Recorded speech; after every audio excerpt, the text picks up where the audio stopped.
આ છે એકદમ લો કેલરીઝ અને બ્રેકફાસ્ટ કે ઇવનિંગ સ્નેકમાં બનાવાય એટલી ઇઝી વાનગી. તમારા ઘરે જો બાળકો હોય તો એમને તો ખરેખર બહુ જ ભાવી જશે. તો તમે પણ આ ઘરે ટ્રાય કરીને જુઓ ને. ચલો રીત લખી લઈએ. પન્યારમ બનાવવા માટેની રીત.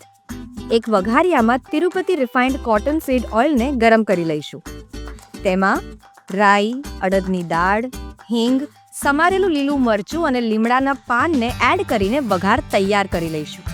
હવે આ વઘારને ખીરામાં એડ કરીને મીઠું ઉમેરીને આ ખીરામાં કેપ્સિકમ, ડુંગળી, ફણસી, છીણેલું ગાજર અને કોથમીરને ઉમેરી બરાબર રીતે મિક્સ કરી લઈશું. પન્યારમ પાત્રને ગરમ કરી તિરુપતિ રિફાઇન્ડ કોટન સીડ ઓઇલથી ગ્રીસ કરી લઈશું. તૈયાર કરેલા ખીરામાંથી અપ્પે ઉતારી આ પાત્રને ઢાંકીને 3 થી 5 મિનિટ માટે એક સાઈડ કૂક થવા દઈશું. એક સાઈડ થઈ જાય એટલે બીજી સાઈડ પણ કૂક કરી દઈશું. તો બસ તૈયાર છે પન્યારમ.